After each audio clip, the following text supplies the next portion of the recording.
रब इश्रह ली सदरी वयस्सिर ली अमरी वहलुल उक़दतम मिन लिसानी यफ़क़हू क़ौली। अस्सलाम वालेकुम, डॉक्टर सनिया Bashir here, consultant diabetologist and CEO of diabetes टेलीकेयर। उम्मीद करती हूँ कि आप लोग सब खैर खैरियत से होंगे और यकीनन आने वाले रमजान का बेचैनी से इंतजार कर रहे होंगे। एक सवाल जो मुझे आजकल बहुत ज्यादा पूछा जा रहा है कि डॉक्टर साहबा रमजान का डाइट प्लान बता दें। आज हम बात करेंगे अपने शुगर के पेशेंट्स के लिए, और वो शुगर के पेशेंट्स शुगर के साथ रोजा रखने के एलिजिबल हैं। उनके डॉक्टर ने उनको ग्रीन जोन दे दिया है कि जी हाँ, आप रोज़ा रख सकते हैं, और पिछले रमज़ानों में भी रोज़े रखे हैं। आज हम बात करेंगे उनके डाइट प्लान के बारे में कि कैसी होनी चाहिए सहरी और कैसी होनी चाहिए इफ्तारी। वीडियो को एंड तक जरूर देखिएगा। वीडियो का आगाज करें, सबसे पहले मुझे बता दें कि आप अल्हम्दुलिल्लाह और इंशाअल्लाह ताला आप रमज़ान किस शहर में, किस मुल्क में करेंगे और करने का इरादा रखते हैं, ज़रूर बताइएगा। वो तमाम लोग जो कि इस वक्त रमज़ान मक्का और मदीना में करें, हम सबको दुआओं में याद रखें। रमज़ान में डाइट प्लान की जहाँ तक बात होती है तो बहुत केयरफुली चलना होता है। एक बात बताती चलूँ कि सहरी हो या इफ्तारी हो, आपने अपने खाने को एहतियात से, एतदाल पसंदी के साथ चलना है और उन तमाम चीजों से परहेज करना है जो कि शुगर को बहुत तेजी से बढ़ाती है। बात करते हैं कि सहरी कैसी होनी चाहिए। सबसे पहली बात तो ये कि सहरी लाजमी होनी चाहिए। सहरी लाजमी होनी चाहिए, वक्त पर होनी चाहिए, बहुत पहले नहीं कि रात को खा के सो जाएं। दूसरी चीज ये है कि सहरी में आप उन चीजों का इस्तेमाल करें जिनके अंदर फाइबर ज्यादा हो, भूसा ज्यादा हो। फाइबर वाली, रेशे वाली गिजा का इस्तेमाल करें, अच्छी चिकनाई का इस्तेमाल करें। ये दो चीजें लेने से आपको होगा ये कि आपका पेट पूरा दिन भरा भरा महसूस होगा। फाइबर डाइट में हम हमेशा कहते हैं अपने डायबिटिक पेशेंट्स को, खास तौर पे वो डायबिटिक पेशेंट जिनका वजन गिर ना रहा हो, याद रखिएगा ये बात कि अगर आपका वजन नहीं गिर रहा है और आपका वजन बैलेंस है, या इवन अगर आपको मोटापा है, तो आप अपनी सहरी में थोड़ा सा चिया सीड जरूर इस्तेमाल करें। चाहे वो थोड़ी सी दही में ले लें या पानी में भिगो के पी लें या थोड़ा सा आधे कप दूध में डाल के पी लें, लेकिन इसके डालने से, इसके इस्तेमाल करने से एक तो पूरा दिन आपकी शुगर कंट्रोल रहेगी, पूरा दिन आपको भूख नहीं लगेगी और पूरा दिन आपका पेट बराबर रहेगा। रोटी का इस्तेमाल जरूर करें, लेकिन भूसे वाले आटे की रोटी इस्तेमाल करें, चाहे वो जौ का आटा हो, बेसन का आटा हो या फिर गंदम का आटा हो, लेकिन वो भूसे वाला हो, रिफाइन आटा, फाइन आटा ना हो। नंबर 3 ये है कि इसके साथ आपने जो प्रोटीन डाइट इस्तेमाल करनी है उसमें आप एग इस्तेमाल कर सकते हैं। एग नहीं तो आप जो है वो कोई सालन बचा हुआ इस्तेमाल कर सकते हैं। कोई हल्के से कबाब अगर आपके पास हो तो वो इस्तेमाल कर सकते हैं।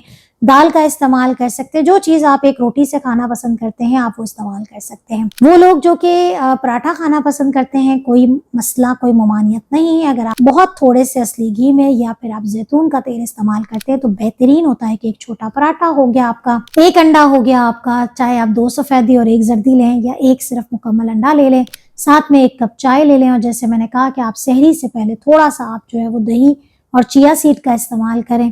पानी का इस्तेमाल खूब करें। बहुत सारे लोग सहरी में खजूरें बहुत खा लेते हैं।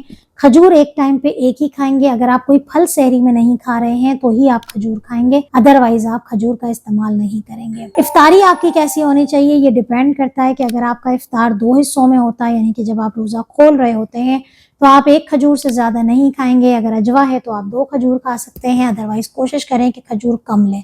याद रखिए कि आप पूरे दिन का रोजा रख के आए हैं, इसका ये मतलब नहीं है कि आप एक साथ बहुत सारा खाना खा लें। थोड़ा थोड़ा करके खाएं, वक्फे से खाएं, ज्यादा बेहतर है। खजूर के साथ आप चाहें तो आप कोई भी छोटा एक फल ले लें। आजकल मौसम जो है वो सेब है, अमरूद है, कीनू है, कोई एक छोटे मिकदार में फल इस्तेमाल कर लें जो आपको सूट करता है।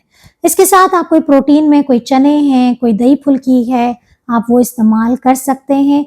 कोशिश करें, बल्कि अवॉइड ही करें कि आप समोसे, रोल यानी कि सफेद आटे से बनी हुई चीजों का इस्तेमाल ना करें। इसके बाद जो आपका रात का खाना है, अगर आपने इफ्तारी अच्छे से की है तो फिर कोशिश करें कि आप रात का खाना थोड़े वक्फे से खाएं। तरावी के बाद खा लें, वो ज्यादा बेहतर है। अब तो तरावी भी जल्दी है तो तरावी के बाद रात का खाना खाएं, ताकि आप जो मेडिसिन का इस्तेमाल कर रहे हो उसमें आपका वक्फा मौजूद हो। इसमें आपका रात का खाना आपका बिल्कुल वही ट्रेडिशनल रात का खाना। आपने एक छोटी रोटी लेनी है। अगर आपको लगता है कि आपने इफ्तारी में कुछ चीजें ज्यादा ले ली हैं तो फिर आप रोटी को स्किप करें और आप रूखा, कोई चिकन का पीस है, कोई मछली का है, कोई थोड़ा सा छोटे का गोश्त इस्तेमाल कर लें।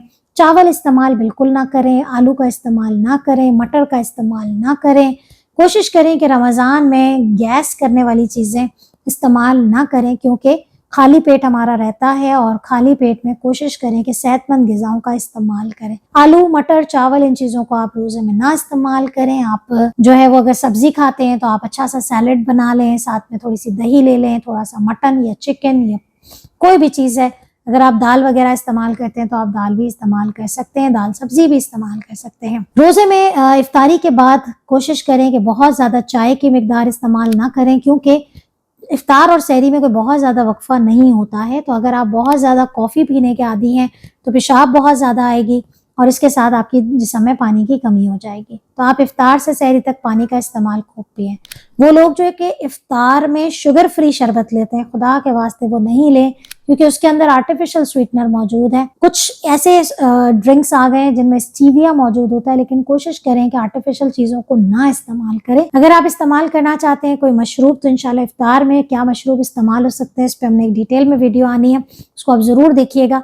लेकिन इफ्तारी बैलेंस में करें, मॉडरेशन में करें और एतदाल पसंदी के साथ करें। इससे ये होगा कि आपके रोज़े भी अच्छे रहेंगे और आप कम दवाइयों के साथ अपनी शुगर को कंट्रोल कर सकते हैं। वो लोग जो कि फ्रूट चाट बनाते हैं, कोशिश करें अवॉइड करें। अगर आप कस्टमाइज़ अपने हिसाब से 2-3 फल लेके 2-2 पीसेस उसके लेके बनाते हैं, उसमें कोई ममानियत नहीं है। उसमें आप थोड़े चने ऐड कर लें, कोई किस्म का सिरप ऐड नहीं होगा, कोई किस्म का आप फलों का रस निचोड़ के नहीं इस्तेमाल करेंगे। तो ये छोटी-मोटी चीज़ें हैं। अगर आपको सहरी और इफ्तारी में कोई पर्टिकुलर चीज़ के बारे में जानना है तो कमेंट कीजिए और उम्मीद है कि आपके रमज़ान बहुत अच्छे और खैरियत से गुज़रेंगे। अपना बहुत ख्याल रखिएगा, दुआ में याद रखिएगा। अल्लाह हाफ़िज़।